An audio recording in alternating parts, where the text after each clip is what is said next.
Je ne suis pas le porte-parole du M23. Alors, pourquoi n'ont-ils pas assisté à la réunion ou pas?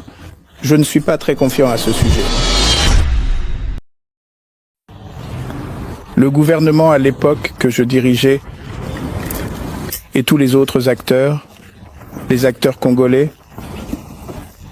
en ce qui concerne le Congo, ce sont des partis politiques de l'opposition, de la société civile et d'autres. Ce document ou cet accord a été mis en œuvre. Sa mise en œuvre a pris quelques années. Nous sommes passés d'un simple accord ou de ce document à un gouvernement de transition qui a été mis en place pendant 3 ans. Après cela, le gouvernement était en place. Les élections ont eu lieu. Avant les élections, une constitution a été adoptée. Et après l'adoption de cette constitution, des élections ont été organisées, les toutes premières élections libres et équitables. Après 1960, et des élections successives ont été organisées. Donc, la mise en œuvre de cet accord était proche de 100%, ce qui signifie que nous sommes passés de un gouvernement de transition à un gouvernement élu, des institutions élues, jusqu'à ce que nous quittions nos fonctions en 2019. Donc, le document, où l'argument a été entièrement mis en œuvre. Merci beaucoup. C'est Diane Dangobo de Newsroom Africa. J'ai plusieurs questions.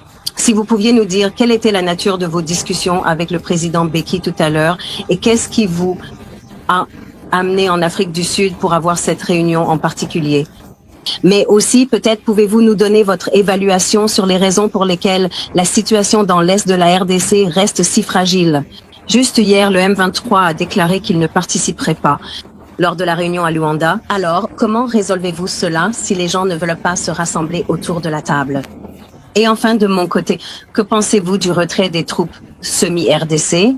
Quelles pensez-vous que seront les conséquences de ce retrait dans les efforts pour obtenir la paix là-bas?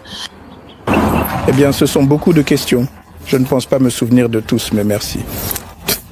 Mais ma réunion avec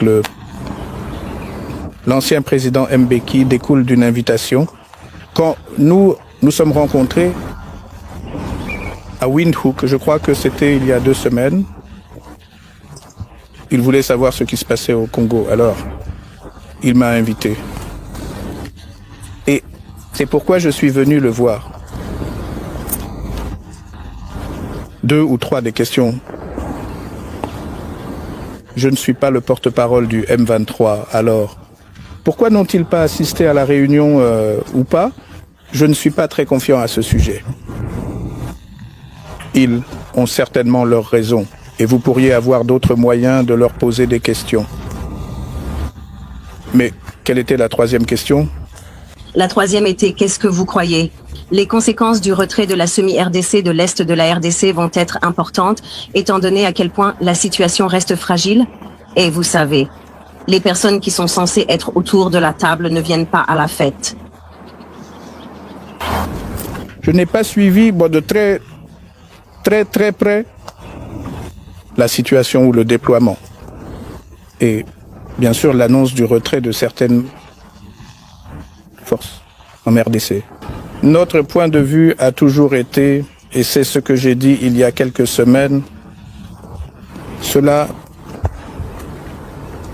en considérant la situation, la solution que nous avons adoptée. Il y a longtemps, en 2002-2003, parce qu'à l'époque, nous avions aussi une situation presque similaire, où vous avez une multitude de forces armées, divers groupes armés. Aujourd'hui, ce qui est nouveau, c'est que vous avez maintenant des mercenaires qui ont été engagés par les forces gouvernementales. Notre attitude à l'époque était de demander à chacun de partir, chaque force. C'était de partir. Et c'est exactement ce qui s'est passé. Et c'est ce qui, je crois, a directement ou indirectement facilité le processus de paix qui a commencé immédiatement après. Mais est-ce la même solution que nous pouvons appliquer à la situation actuelle? Je crois que c'est en partie vrai, oui. On peut appliquer la même solution, mais en considérant que le problème est beaucoup plus profond que ce que tout le monde le pense, vous devez vous plonger dans les dynamiques internes de ce qui se passe au Congo. Et laisser de côté ce jeu de blâme en pensant que tout ce qui se passe est le résultat de quelqu'un d'autre. À un moment donné, nous devons nous demander, n'est-ce pas nous le problème ou notre problème? Et comment le résolvons-nous en tant que Congolais? Alors, quelles sont les conséquences de le retrait de Samir RDC? Eh bien, je ne vois pas de perturbation majeure dans la mesure où, en ce qui concerne le retrait, parce que ce sont des forces, à ma connaissance, qui ont été déployées dans une zone donnée, qui est les zones autour de Goma. Y a-t-il des implications au-delà de cela? Eh bien, le temps nous le dira probablement. Monsieur,